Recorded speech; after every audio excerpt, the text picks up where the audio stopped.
pemerintah akan menaikkan tarif dasar listrik TDL bagi pelanggan listrik di atas 900 volt ampere mulai Januari ini.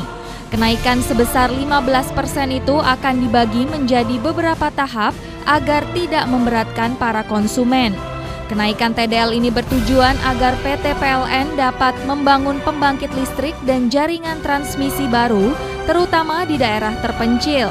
Selain itu, kenaikan TDL juga dapat mengurangi beban negara dalam menyubsidi listrik. Potensi penghematan subsidi listrik tahun ini mencapai 14 triliun rupiah. Berikut adalah harga jual listrik industri sejumlah negara dalam dolar Amerika Serikat per kWh. Sementara itu, harga jual listrik rata-rata di Indonesia adalah sebagai berikut.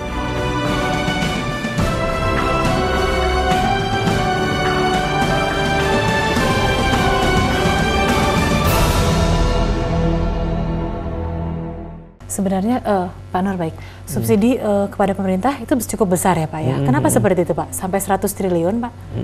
Jadi begini, struktur biaya yang dipikul oleh PLN itu 73% itu adalah biaya yang berasal dari bahan bakar dan listrik swasta. Ya. Kemudian yang sisanya itu adalah biaya yang tidak terkait dengan bahan bakar. Saat ini model penetapan tarif yang dilakukan oleh pemerintah adalah bahwa tarif listrik sepenuhnya diatur oleh pemerintah, akan tetapi dalam hal membeli bahan bakar, PLN harus membeli dengan harga pasar. Jadi fluktuasi harga pasar ini harus dihadapi oleh PLN. Dan karena kita tidak bisa menjual sesuai dengan biaya pokok produksi kita, maka kami meminta subsidi. Atau pemerintah harus memberikan subsidi kepada PLN. Ya, baik. Gitu. Pak, selama ini PLN merugi begitu Pak? Jadi secara teknis PLN itu tidak merugi. PLN itu selalu untung. Ya. Dan itu dibuktikan dengan bahwa kami menjual bond ke pasar internasional dan pembeli bond juga membeli. Ya. Artinya secara teknis, secara korporasi, perusahaan PLN ini selalu untung. Tetapi yang kalau Anda sampaikan bahwa subsidinya besar, ya itu benar. Lalu langkah apa Pak yang dilakukan untuk menyelamatkan PLN dari subsidi yang besar tersebut? Ya, oke. Jadi langkah yang bisa dilakukan tentu adalah pilihannya dua. Kita turunkan biaya inputnya, ya, biaya bahan bakar, biaya batu bara, biaya BBM itu diturunkan, atau tarif listriknya yang dinaikkan. Ini pilihannya. Mana yang bisa dilakukan? Salah satu dari itu. Gitu. Lalu Pak, apakah seberapa penting nih Pak menaikkan TDL 10-15% bagi PLN sendiri, sedangkan kinerjanya mungkin masyarakat masih banyak yang protes nih Pak? Ya, kalau bagi PLN ya peningkatan kinerja itu tidak kita kaitkan dengan kenaikan tarif dasar listrik. Saya bisa buktikan bahwa walaupun tarif dasar listrik tidak naik dalam tahun ini ya, tahun 2012. 2013 rencananya akan naik ya Pak. Tetapi kami kan melakukan peningkatan pelayanan yang luar biasa. Sambungan kita hampir 3 juta ini untuk tahun 2012. Kemudian perbaikan layanan kita juga kita lakukan dengan contact center dan sebagainya. Jadi PLN tidak mengaitkan peningkatan pelayanan dengan kenaikan tarif listrik. Namun memang pemerintah berkepentingan ingin menurunkan biaya subsidi. Nah, oleh karena itu maka tarif listrik dinaikkan supaya subsidi bisa berkurang. Berapa persen Pak? Kira-kira penurunan subsidinya sekitar 14 triliun. 14 triliun. Baik, terima kasih Pak Nur. Ya, sama-sama.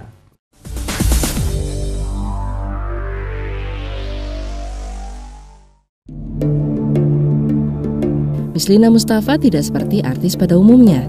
Ia berasal dari keluarga kelas menengah Muslim Melayu, tapi ia memelihara seekor anjing pudel merah yang dipanggilnya Atan.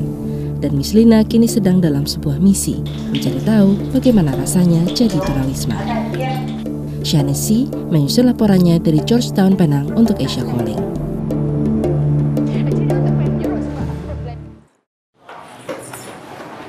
Artis kontroversial di Malaysia, Mislina Mustafa belum lama ini memulai proyeknya yang dikenal dengan nama Homeless by Choice atau memilih jadi tunawisma.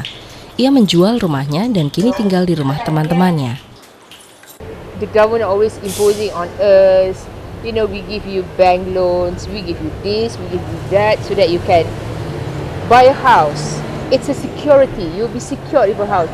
But if you end up with working for the rest of your life, and at the end of the day, you end up with little money or no money, and you're old and you cannot go anywhere, and maybe you're sick or whatever, is that security?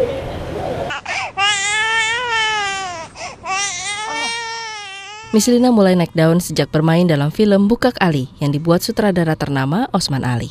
Film itu kontroversial karena bercerita tentang pekerja seks di Malaysia. Sejak itu ia bermain dalam sejumlah film yang disutradarai Osman Ali, seperti Malaikat di Jendela, Anak Halal, dan Chun. Mislina punya 2 anjing, Monk dan Atan. Anjing-anjingnya dipelihara teman-temannya selagi ia sedang dalam proyek tunawisma tersebut. I actually have no problem departing with anything except for dogs, because you know, when you have dogs or pets, you are attached to them more than cats lah, because cats you just give makan and then you know they don't respond to you, but dogs they are so attached. So I actually face problem berpisah dengan dia.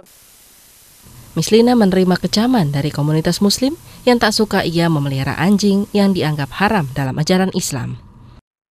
And I realized that okay, I am a born Muslim, but I do not know what the real Islam teaching is, because only after 200 or 300 years the teaching of Muhammad is being written by humans.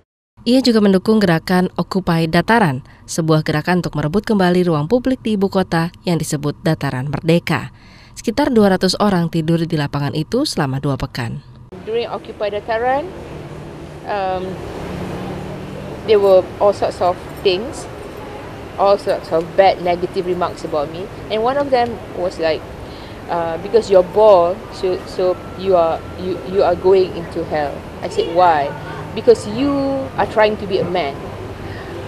Just by being bald, you know, I am a woman. I would like to get married. I was once married. I have a child, and isn't that enough to tell you that I am a woman? And then they say, oh, because you are bald, you are going into hell. So, are you telling me that all those African women who has no hair but they are Muslim too, are they going to hell because they have no hair? Kritikan terhadap dia semakin agresif sejak dia memulai proyek tunawismanya. Namun ia ingin menentukan jalannya sendiri dan tidak membiarkan pendapat dan kritikan lain menghalangi jalannya. I felt if I follow that, I am so stupid and I am actually oppressing myself, and I am actually humiliating my God for giving me brain but not using it. You know what I mean? Yeah. Laporan ini disusun Shanice dari Georgetown, Penang untuk Asia Calling.